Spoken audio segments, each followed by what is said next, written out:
السلام علیکم ورحمۃ اللہ وبرکاتہ۔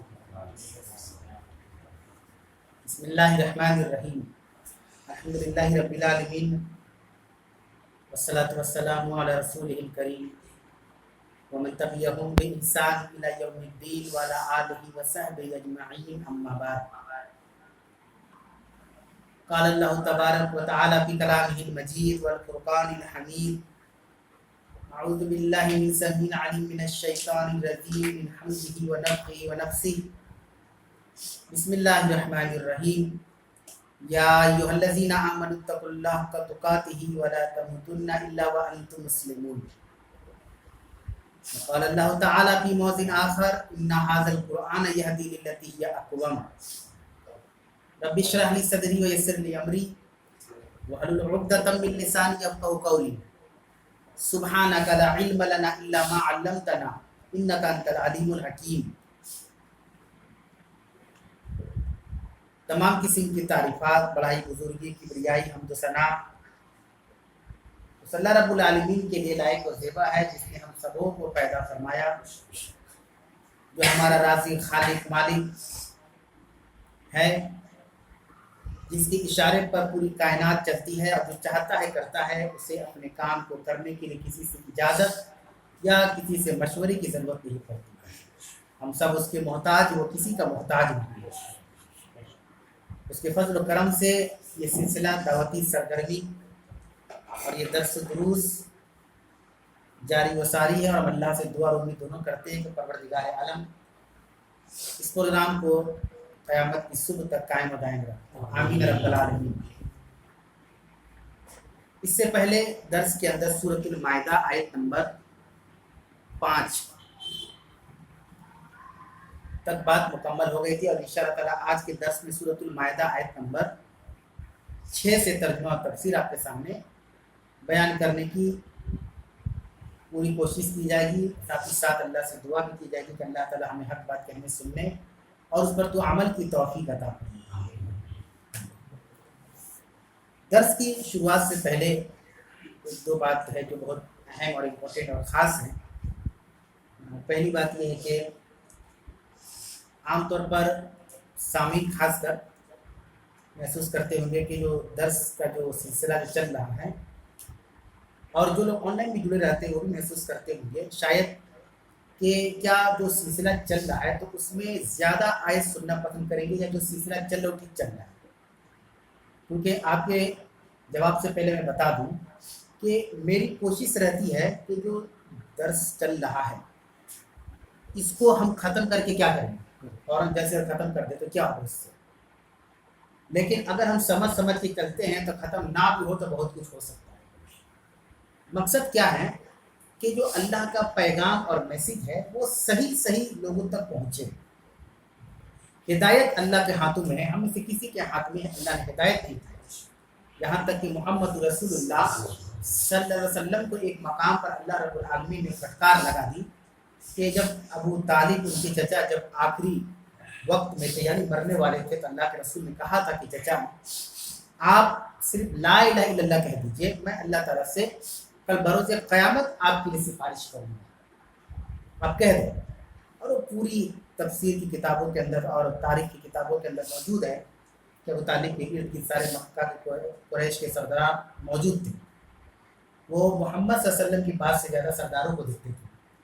اگر میں کہہ دوں کہ لا الہ الا اللہ تو لوگ کہیں گے کہ دیکھو ابو طالب اپنے ابا اور دادا کے دین پر نہیں، دوسرے کے دین پہ چلا گیا، یہ ان کی ایک سوچ تھی، فیلنگ۔ لیکن اللہ تعالیٰ نے جب یہ دیکھا کہ محمد رسول اللہ صلی اللہ علیہ وسلم نے کہا کہ آپ لا الہ الا اللہ کہہ دیجیے، تو فوراً اللہ نے ایک آیت نازل فرمائی، انک لا تہدی من احببت، اے محمد آپ جسے چاہے ہدایت نہیں سکتے، لا تہدی آپ ہدایت نہیں سکتے، من احببت آپ جسے چاہیں، ولکن اللہ یہدی من یشاء، لیکن اللہ جسے چاہتا ہے ہدایت دیتا ہے۔ یہ ایک پھٹکار تھی جو اللہ تعالیٰ نے اللہ کے نبی صلی اللہ علیہ وسلم کو لگائی کہ آپ ایسا کبھی نہ کہیں کہ آپ صرف یہ کہہ دیں تو ہم کل قیامت میں یہ کروا دیں گے۔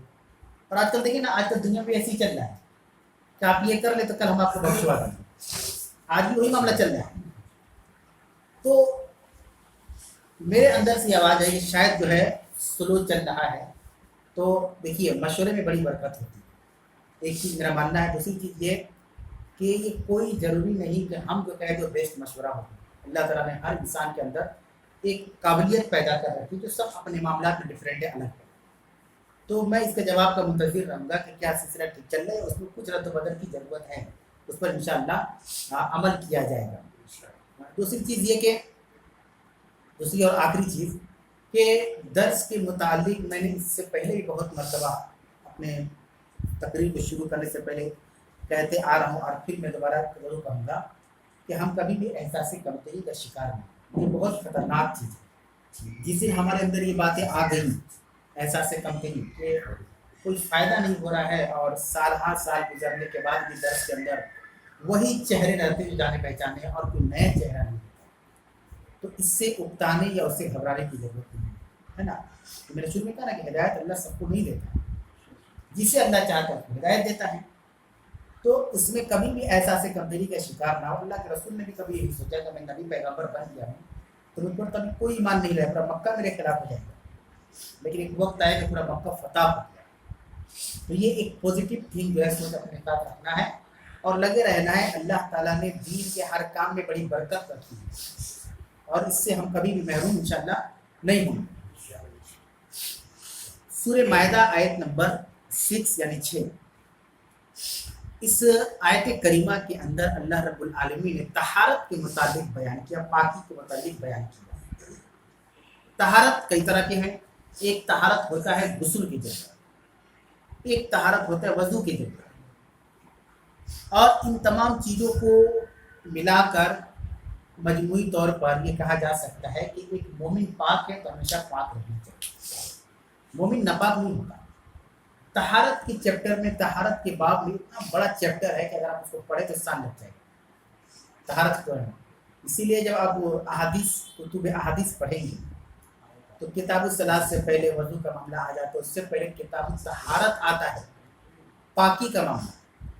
اس آیت کریمہ کے اندر بھی اللہ رب العالمین نے طہارت کے متعلق بیان فرمایا. اللہ نے کہا یا ایھا الذین آمنوا، اے ایمان والو. تو یہ دلیل ہے اس بات کی کہ پاک کون رہے گا؟ ایمان والا ہی رہے گا، ہے نا.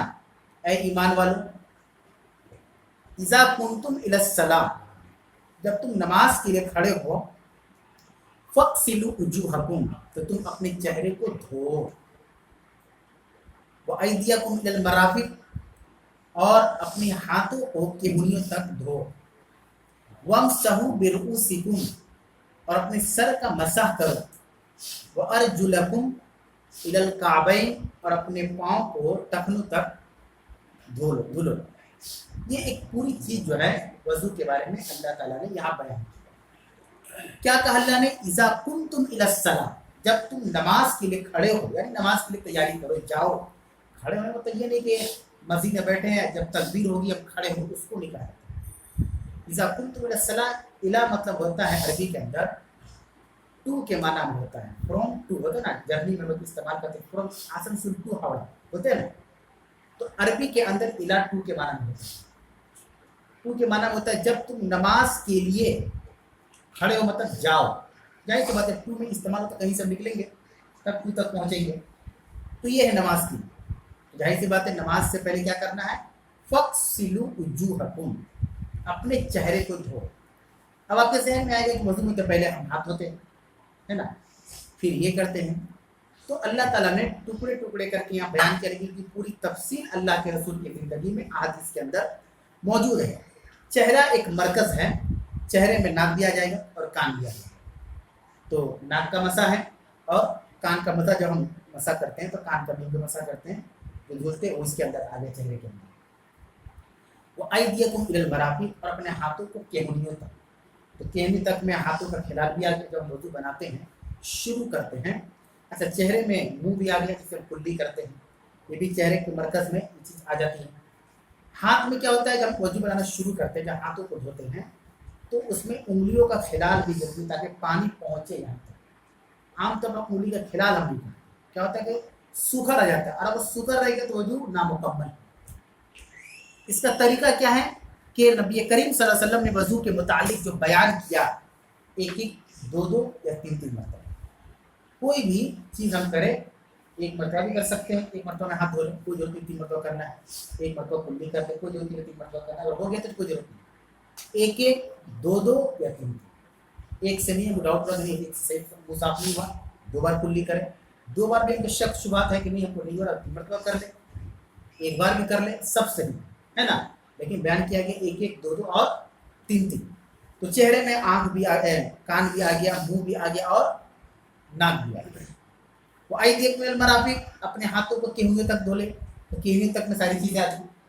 اللہ تعالیٰ نے آیت کے اندر آخری حدود بیان کر دیا، اب اس کے اندر جتنی چیزیں ہاتھ دھو رہے ہیں حلال کر لیں پورا، تاکہ پانی جو ہے چلا جائے ہر جگہ، کہیں پر بھی سوکھا نہ ہو، اگر سوکھا رہا وضو مکمل نہیں۔ وَامْسَحُوا بِرُؤُوسِكُمْ، اپنے سر کا مسح کرو۔ اب سر کا جب مسح کرنے جا رہے ہیں تو سر سے لگی کیا چیز ہے؟ کان ہے نا، تو سر کا مسح کریں گے تو بدھی تک لائیں گے، پیچھے کے حصے کو بولتے ہیں ہم لوگ جس کو کن پٹی بولتے ہیں، تو یہ بدھی ہے، یہاں تک لائیں، اب اس کو واپس لے جانا ہے، اور جو ہے کان کا مسح ہے۔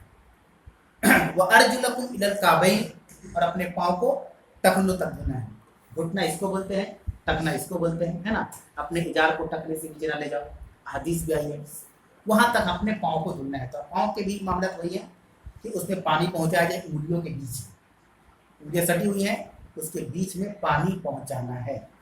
یہ بالکل شارٹ میں اللہ نے بیان کیا، لیکن میں ایک وضو کا طریقہ بتا دیتا ہوں بالکل شارٹ میں تاکہ سمجھ میں آئے۔ وضو کے لیے سب سے پہلے نیت شرط ہے، نیت کریں، کوئی بھی کام کرنا ہے تو نیت کریں، نیت دل کے ارادے کریں، کوئی زبان سے نہیں بولنا۔ اس کے بعد پہلی چیز بسم اللہ کریں، صرف بسم اللہ الرحمن الرحیم۔ کھانا کھانے میں بھی کیا بولنا ہے؟ صرف بسم اللہ، اور وضو بناتے ہوئے کیا کہنا ہے؟ بسم اللہ کریں، پہلے نیت کر لیں، پھر بسم اللہ کہیں۔ اس کے بعد اپنے دونوں ہاتھوں کو گٹوں تک، اس کو گٹا کہا جاتا ہے اردو کے اندر، گٹوں تک دھلے دونوں ہاتھوں کو، ایک ایک بار، 2 بار یا 3 بار۔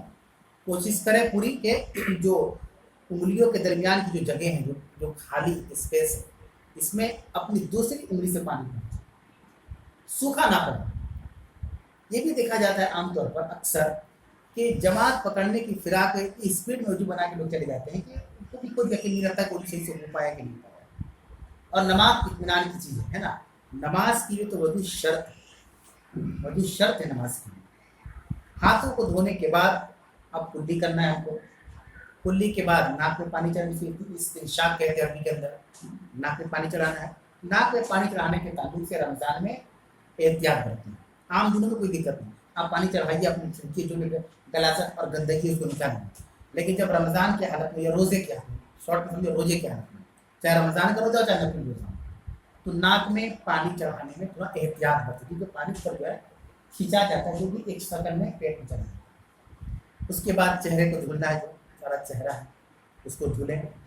داڑھی ہے تو داڑھی کا خیال کرنا ہے، اس کے اندر بھی اس طرح کر کے پانی پہنچانا ہے، کیونکہ یہ بھی چہرے سے لگی ہوئی چیز ہے، تو ہاتھوں کو پانی لے کر اس کے اندر پہنچانا ہے، دھلنے کے بعد ہی پانی اس کے اندر پہنچانے کی کوشش کریں۔ اب ایسا نہیں کہ ایک بار چیک کرنا ہے کہ بھیگا کہ نہیں، اپنے طور پہ سے کھلال کر سے کھلال کہا جاتا ہے، آپ اس طریقے سے کریں۔ اس کے بعد اپنے ہاتھوں کو دھلنا ہے، کہاں تک؟ کہنیوں تک، ہاتھ کو بالکل اچھے طریقے سے دھلنا ہے کہ پورا پانی یہاں تک پہنچ جائے، سوکھا کہیں پر نہیں ہے۔ اس میں دیکھیے کہ ہاتھ دھلنے میں یہ جو پوزیشن ہوتے ہیں سوکھا رہ جاتا ہے، نظر نہیں آتا، اور ادھر ہم دھیان بھی نہیں دیتے، تو ہم کیا کرتے ہیں فوراً پانی سے لیتے ہیں اور ادھر پہ سوکھا رہ جاتا ہے، اکثر دیکھا ہے سوکھا رہتا ہے۔ تو بہت بڑے اطمینان سے ہم کو وضو کرنے کی ضرورت ہے۔ اس کے بعد 3 انگلیوں کے ذریعے سے جو احادیث میں اللہ کے رسول نے بیان کیا کہ ہم اپنے ہاتھوں کو سر کا مسا کر بدھی تک لے جائیں، پھر بدھی سے ہم واپس لانے کے بعد اس طرح کا کان کا جو ہے ہم مسا کریں، جو گندگیاں ہے صفائی اس کو کریں، اور اس کے بعد جو ہے ہاتھ پاؤں کو اپنے ٹخنوں تک دھل لیں۔ یہ وضو کا نبوی طریقہ ہے جو اللہ کے نبی صلی اللہ علیہ وسلم نے بتلایا ہے۔ اللہ تعالیٰ نے یہاں پر مین چیزوں کا تذکرہ کر کے پوری چیزوں کے بارے میں بیان کر دیا۔ اس کے بعد طہارت میں ہی میں اللہ نے آگے بیان کیا، ان کنتم جنبا، اور اگر تم جنبی ہو۔ اب یہ سوال ہے کہ جنبی کسے کہتے ہیں؟ جنبی کہتے ہیں اردو میں حالت جنابت سے۔ حالت جنابت کی 2 شکل ہو سکتی ہیں، ایک شکل شادی شدہ جوڑا ہم بستری کرے اور جو منی خارج ہوتا ہے اس صورت میں انسان جنبی ہوتا ہے۔ ایک صورت یہ ہے کہ کنوارا ہے لیکن بالغ ہے لڑکا یا لڑکی، اور احتلام ہو جائے، ہے نا، نیند کی حالت میں، تو اس کو بھی جنبی کہا جاتا ہے، دونوں جنبی کہہ جاتے ہیں۔ عام طور پر لوگ جو کنوارے ہوتے ہیں اور احتلام ہوتا ہے اس کو جنبی تصور نہیں کرتے، لیکن شریعت نے اللہ کے رسول صلی اللہ علیہ وسلم نے دونوں کو جنبی قرار دیا، اس کو کہا جاتا ہے حالت جنابت۔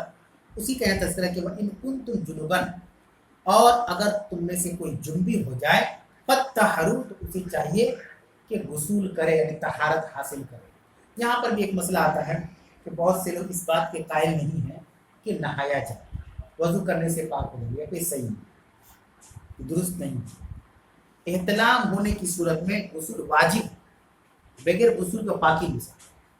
اب اس کے بعد وہ باتیں آئیں گی کہ اگر پانی نہیں رہا تو وہ ایک کیا ایمرجنسی کی چیز ہے، لیکن عموماً جو بات ہے کہ وَإِن كُنتُمْ جُنُبًا فَاتَّحَرُوا، اگر تم میں سے کوئی جنبی ہو جائے تو اسے چاہیے کہ غسل کرے، یعنی پاک ہو جائے۔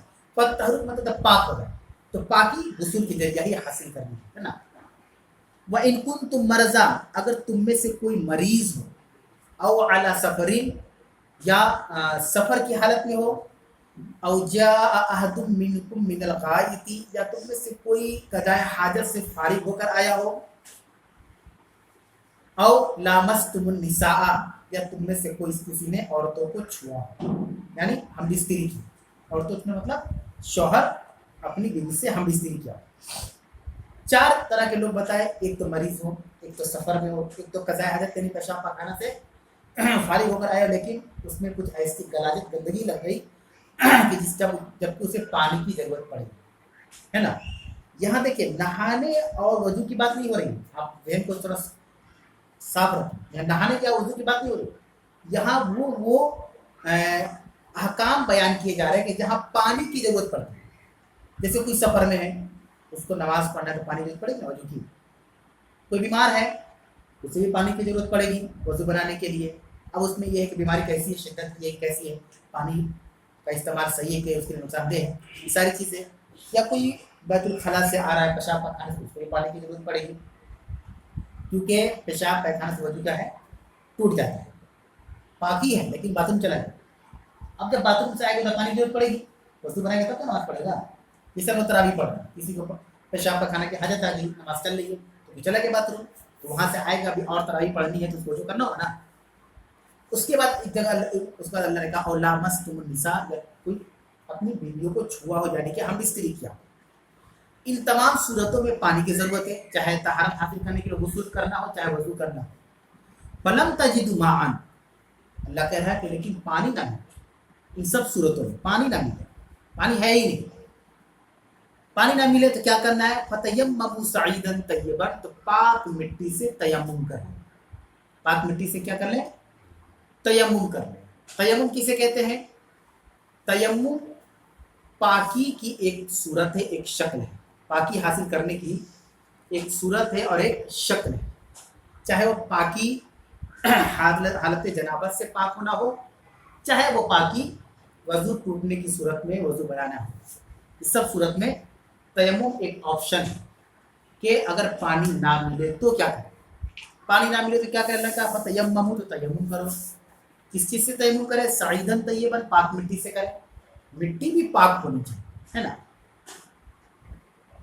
فامسحوا بوجوہکم وایدیکم منہ، تو کیا کرنا ہے تیمم میں، کیا کرنا ہے، اپنے چہرے کو چھونا ہے اور اس سے اپنے ہاتھوں کو، دیکھیے مسح یمسح کے معنی ہوتا ہے چھونا، اسی لیے آتا ہے نا مسیح الدجال، جو لوگوں کو چھوئے گا سمجھے اس کو نقصان پہنچائے گا۔ تو اب یہاں پہ تیمم کا طریقہ کیا ہے، طریقہ بھی اللہ تعالیٰ نے بتایا، یہ شارٹ میں اس کی تفسیر صحیح حدیث کی کتابوں میں اندر موجود ہے۔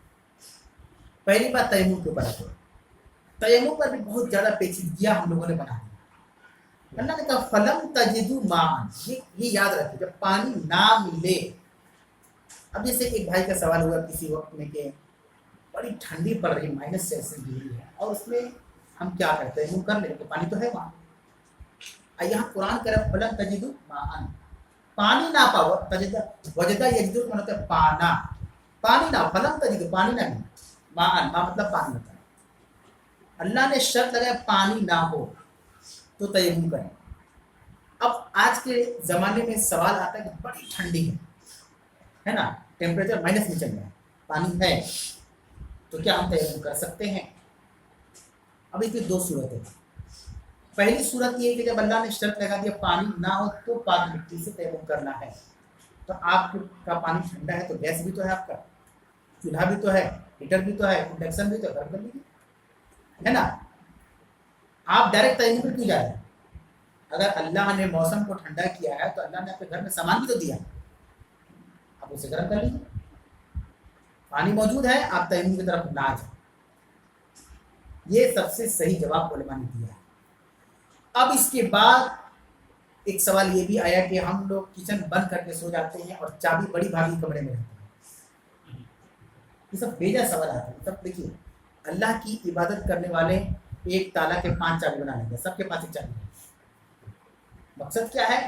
ہم کو کسی صورت اس کام کو کرنا ہے، نہیں کرنا ہے تو کوئی 10 طرح کے معنی ہم سے ایک چابی بھی نہیں بنے گا ایک سال میں، کیونکہ ہمارا ادھر دھیان نہیں ہے. تو ہم مجھے لگتا ہے اس طرح کے سوال کا جواب نہیں دینا چاہیے. بات آنی چاہیے زمین پر مدعے پر کہ بھائی اگر چابی ایک ہی ہے تو 5 بنا لیجیے. اپنا 5 بھائی 5، 4 بھائی 4 بنا لیجیے، 2 بنا لیجیے. ایک کامن ٹنگا رہے گا، ایک کسی کے پاس رہے گا، ہے نا. آپ اٹھائیے اپنا اور انڈکشن یا گیس جو بھی ہے اس کو جلا کر پانی گرم کر لیجیے. کیونکہ اللہ نے شرط لگایا پانی نہ ہو تو تیمم کرنا ہے.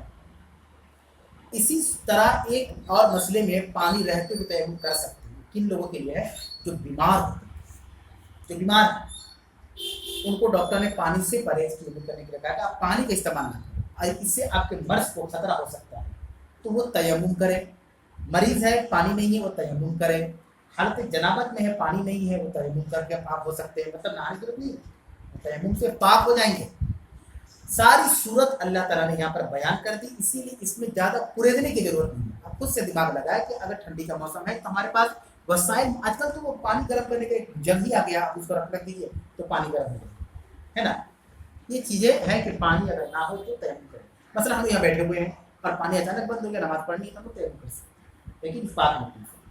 اب سوال ہے کہ تیمم کا طریقہ، صحیح طریقہ رسول اکرم صلی اللہ علیہ وسلم نے کیا ثابت ہے. تو اگر آپ لوگوں کو یاد ہو تو سورہ نساء آیت نمبر 43 میں گزر چکا تیمم کا طریقہ بتایا جا چکا. پھر بھی ریپیٹ کر دیا جا رہا ہے. تیمم کا طریقہ یہ ہے کہ پاک مٹی لینے. جس سے پہلے کیا عورتیں مٹی کا گولا بنا رکھتی تھی اور اسے برتن کے لوگ مانجتے تھے. جو لوگ پرانے لوگوں کو یاد ہو گئے بچپن کی جو حالت تھی، اسی میں ایک مٹی کا گولا بنا کر گھر میں رکھ دیا جاتا تھا. آج شاید کسی گھر میں شاید مطلب اس کو ختم ہی کر دے گا. رکھنا چاہیے، کوئی غلط چیز نہیں، کسی کو بھی ضرورت پڑ سکتی ہے. مان لیتے ہیں کہ آج الیکٹرک کا زمانہ ہے، کبھی ایسا ہوتا ہے کہ لائٹ چلی گئی اور ٹنکی پانی نہیں ہوتا ہے. ہم لوگ ٹنکی موٹر چلانا ہی بھول گئے اور لائٹ بھی چلی گیا، پتہ چلا کہ کنیکشن بھول گیا، کوئی جڑا ہوا ہے تو 24 گھنٹہ لگے گا. بڑی پریشانی ہو جاتی ہے. اس وقت ہم تیمم کر سکتے ہیں. جب پانی نہیں پائے گا تو تیمم کرنا ہے ہم کو، ہے نا. فلم تجدوا ماء، پانی نہ ہو تو ہم کو تیمم کرنا ہے. تیمم کا طریقہ یہ ہے کہ مٹی کا گولا لے لیجیے یا کہیں پر جو بھی کسی چیز میں ہے اس کو دونوں ہاتھ کو ایسے مٹی پہ مارے. مان لیجیے قرآن میں مٹی، دونوں ہاتھوں کو ایسے مٹی پہ مارے. ٹھیک ہے. ایک بار مٹی پہ مارنے کے بعد ہاتھوں کو لیں. اگر دھول لگا ہے تو اس کو کھینچ کے نکل ڈالیں. ایک دم ایسا مزاج نہیں بنانا ہے کہ مٹی گال کو چھونا چاہیے، ایسا کچھ نہیں ہے نا. ایسا کچھ نہیں ہے. اس کو بہت مشکل بنا دیا گیا کہ نہیں تیمم کرنا ہے مٹی کا مطلب کہ مٹی لگنی چاہیے بدن میں. ایسا کچھ نہیں ہے. آپ نے مٹی پہ ہاتھ رکھا، اگر آپ کو لگا کہ مٹی آ گئی تو دھول آ گیا ہے تو اس کو پھونک مارنا ہے نا. اس کے بعد کیا کرنا ہے؟ اپنے کلائیوں کو پورا چھونے. اب یہ وضو کی طرح نہیں ہے پورا اتنا ہاتھ پہنچا نہیں، اس طرح اپنا کرے اور اپنے چہرے کو پھیر دو. تیمم ایک بار میں تیمم، آپ کچھ نہیں کریں. یہ تیمم کا صحیح طریقہ ہے جو اللہ کے نبی صلی اللہ علیہ وسلم نے بتلایا ہے. عام طور پر کیا ہوتا ہے کہ بہت سے بھائی سمجھتے ہیں کہ تیمم کا مطلب یہ ہوتا ہے کہ وہ مٹی بدن پہ آئے، بدن کو چھوئے، ٹچ کرے اور اس کی جھلک بھی نظر آنی چاہیے کہ ہم مٹی لگا اس مطلب ہم تیمم کیے. کہ ایسا نہیں ہے. دیکھیے حج کے موقع پر جب حج ہوتا ہے تو ایک جمرات کا معاملہ آتا ہے، ایک رکن ہے شیطان کو کنکڑی مارنا. تو علیہ السلام شیطان کو کنکڑی مارنا بھی حج کے ارکان میں سے ایک رکن ہے. اس میں عام طور پہ کیا ہوتا ہے کہ وہاں کی گورنمنٹ سرکار نے بڑے بڑے کھمبے بنا دیے ہیں کہ کوئی ضروری نہیں کہ آپ کو جو مطلب کہ شیطان کا جو نشان بتائے کہ اس کو آپ کا کنکڑی اس کو جا کے لگے تو ہی آپ کا حج ہو گیا، آپ نے شیطان کو کنکڑی ماری. وہ ایک بڑے پلر ٹائپ بنا دیا، اس کے بڑے جو ہے نیچے میں ایک گول گملہ ٹائپ کے ہے کہ آپ اس پہ بھی گرا دیجیے بس. آپ کے ہاتھ سے وہ کنکر اس باؤنڈری کے اندر آ جائے تو کیا ہے، شیطان کو کنکری آپ نے مار دیا، اس رکن کو پورا کر دیا۔ لیکن بہت سے لوگ اتنی جذباتی ہو جاتے ہیں کہ چپل نکال کے مارنا شروع کر دیتے ہیں، شیطان کو لگ رہا ہے اور رو رہا ہے، چپل پر نکالتے مارنا شروع کر دیتے ہیں، مارو شیطان کو مارنا ہے نا۔ شیطان کو اس سے چوٹ تھوڑی نہ لگے گا، شیطان کو چوٹ لگے گا نیک عمل کرنے سے۔ ہم جیسے ہی نیک عمل کرنا شروع کر دیں گے شیطان کو تکلیف ہونی شروع کر دیں گے، ارے تو پہلے ٹھیک تھا، ابھی دیکھ کیسے ہو گیا، اس کو بڑی تکلیف ہوتی ہے۔ بہرحال تو یہ تیمم کا طریقہ ہے۔ اب یہاں پہ جو اس کی شان نزول ہے، دیکھیں ایک بار تو اللہ کے نبی صلی اللہ علیہ وسلم مقام بیدا پر گئے تھے اور آپ کے ساتھ آپ کی بیوی حضرت عائشہ صدیقہ بھی تھی اور ایک قافلہ بھی تھا۔ مقام بیدا سے جب آپ واپس ہونے لگے تو حضرت عائشہ صدیقہ کو یہ خیال ہے کہ میرا ہار جو نیکلیس ہے وہ کہیں چھوٹ گیا کہ گم ہو گیا۔ اب پوری جو ہے سفر کے لیے سب کچھ ریڈی، سفر صرف چلنے کو تیار، چلنا باقی ہے، باقی سب کچھ ریڈی ہے۔ اچانک حضرت عائشہ صدیقہ نے اللہ کے رسول سے کہا کہ اللہ کے نبی صلی اللہ علیہ وسلم لگ رہا ہے میرا ہار کہیں چھوٹ گیا، ہم ٹھہرے ہوئے تھے وہیں پہ کہیں چھوٹ گیا، کوئی لے لیا، مجھے نہیں معلوم۔ اب اس سفر کو روک دیا۔ پہلے کا سفر آج کے سفر کی طرح نہیں ہے کہ ٹرین بھی آپ کو پانی مل جائے گی، کھانے کے سامان مل جائیں گے، آپ کو پہلے سے ارینج کرنا پڑے گا۔ راستے تو گھنے جنگلات سے ہوتے ہیں، خطرناک علاقے سے گزرنا پڑتا ہے جہاں زہریلے جانور ہوتے ہیں، سانپ بچھو اور شیر وغیرہ ہوتے ہیں، اتنے خطرناک راستے ہوتے ہیں کہ آپ کو راستے میں کچھ نہیں ملے گا، آپ سب کچھ لے کر چلیں۔ اور ہار تلاش کرنے میں کافی وقت لگ گیا، یہاں تک کہ نماز کا وقت ہے، پانی سب ختم۔ انہوں نے ارادہ تھا کہ یہاں سے چلیں گے، وہاں پڑاؤ ڈالیں گے، وہاں کنواں ہے، وہاں سے ساری چیزیں ہم لوگ فائدہ اٹھائیں گے۔ پہلے ایسی سفر ہوا کرتا ہے۔ پانی ختم ہو گیا تو اللہ تعالیٰ نے یہ آیت نازل کی کہ اگر تم میں سے کوئی بیمار ہو، کوئی مریض ہو، کوئی سفر میں ہو، یا کسی نے اپنی بیوی کو چھوا ہو، یا اس طرح کی چیزیں جو ہے قضاء حاجت سے فارغ ہو کر آیا ہو، اور فلم تجدوا ماء، اگر اس کو پانی نہ ملے فتیمموا سعیدا طیبا، تو چاہیے کہ اس کو پاک مٹی سے تیمم کرو۔ حضرت اسید بن حضیر رضی اللہ عنہ سفر میں موجود تھے، ایک صحابی رسول ہیں، انہوں نے جب یہ آیت کریمہ نازل ہوئی ان تک پہنچی کہ محمد صلی اللہ علیہ وسلم کے اوپر آیت نازل ہو گئی ہے تیمم کے بارے میں، تو انہوں نے یہ کہا کہ اے ابوبکر کے خاندان والوں، تمہارا بہت احسان ہے دین اسلام کے اوپر، کہ اگر آج آپ کی بیٹی کا ہار گم نہ ہوتا تو شاید تیمم کا حکم بھی نہ آتا۔ انہوں نے علل اعلان کہا کہ ابوبکر کے اہل و عیال کا دین اسلام پر بڑا احسان ہے کہ آج ان کی وجہ سے اللہ تعالیٰ نے یہ ایک تیمم کا مسئلہ دے دیا ہم لوگوں کو کہ اگر اس طرح کے حالات ہو تو ہم پانی نہ پائیں تو تیمم کر سکتے ہیں۔ آگے اللہ کہہ رہا ہے ما یرید اللہ لیجعل علیکم من حرج، اللہ کا ارادہ یہ نہیں کہ تمہارے اوپر تنگی کرے، اللہ تعالیٰ تنگی نہیں کرنا چاہتا، ولکن یرید لیطہرکم، بلکہ اللہ کا ارادہ یہ ہے، اللہ یہ چاہتا ہے کہ تم کو پاک کر دے، وَلِيُتِمَّ نِعْمَتَهُ عَلَيْكُمْ، اور اپنی نعمت تمہارے اوپر مکمل کر دے، لَعَلَّكُمْ تَشْكُرُونَ، تاکہ تم شکر گزار ہو جاؤ۔ یہ جو جملہ ہے لَعَلَّكُمْ تَشْكُرُونَ، جو مطلب کہ ایک سلسلہ اللہ نے باندھا ہے اس آیت کا، بڑا خوبصورت آیت ہے لکھاوٹ کے اعتبار سے، معنی کے اعتبار سے تو ہے، لکھاوٹ کے اعتبار سے بھی یہ آیت بڑی خوبصورت آیت ہے۔ اللہ کہہ رہا ہے کہ اللہ کا ارادہ یہ ہے کہ وہ آسانی چاہتا ہے، یہ آسانی ہے نا کہ اگر ہم کو پانی نہ ملے تو ہم تیمم کر لیں، کتنی آسانی اللہ نے بیان کیا، یا اگر ہم بیمار ہیں یا ہم بستر ہوئے بیوی کے ساتھ اور پانی نہیں ملا، ہم کو نماز پڑھنے جانا ہے یا کہیں اور جانا ہے جو پاکی والا کام ہے، تو ہم تیمم کر لیں۔ اب مٹی ایک ایسی چیز ہے کہ پوری زمین ہی تو مٹی ہے، پوری زمین مٹی ہے، ایسا نہیں کہ مٹی نہیں مل سکتا۔ بہرحال تو اللہ نے کہا کہ اللہ کا ارادہ نہیں ہے، ما یرید اللہ لیجعل علیکم من حرج، اللہ کا ارادہ تم کو تنگ کرنے کا نہیں ہے، کیا سمجھا رہی ہے، تنگی کرنے کا نہیں ہے، پریشان کرنے کا نہیں ہے۔ اللہ کا ارادہ کیا ہے، ولکن یرید لیطہرکم، لیکن اللہ چاہتا ہے کہ تم کو پاک رہنا، تو ہمیں بھی پاک رہنا چاہیے۔ اللہ کا ارادہ ہے کہ یہ قوم، یہ مسلمان پاک صاف رہے، تو ہمارے لیے کیا ضروری ہے کہ ہم بھی پاک رہیں، لیکن اس پر ہمارا کوئی فوکس دھیان نہیں رہتا۔ یہ بھی ایک بہت المیہ ہے، خاص کر نوجوانوں سے ہماری درخواست ہے کہ ہم ایسے کپڑے کا چناؤ کرتے ہیں جس پہ ہم آسانی سے پیشاب نہیں کر سکتے، بیٹھ ہی نہیں پائیں گے، سنت عمل ہی نہیں کر پائیں گے۔ کپڑا ایسا پہنے کہ ہمارا کپڑے کا چناؤ بھی نبی کریم صلی اللہ علیہ وسلم کی سنت پہ عمل کے مطابق کے لیے ہونا چاہیے۔ ہم ایسے کپڑے پہن لیتے بڑی زور سے، چونکہ دیکھیے پیشاب پیخانہ انسان کے بس کی بات نہیں ہے کہ ہم جب چاہیں گے تو ہی پیشاب لگے گا۔ ہم یہاں سے ایک پارٹی میں جا رہے ہیں تو ہم یہ سوچ کر جائیں کہ 4 گھنٹہ کو پیشاب ہی نہ لگے، ایسا نہیں ہو سکتا۔ یہ تو انسان اپنے کھانے پینے کے اوپر چیزیں پیشاب لگ جائے گی، اب وہ بیٹھ ہی نہیں پائے گا۔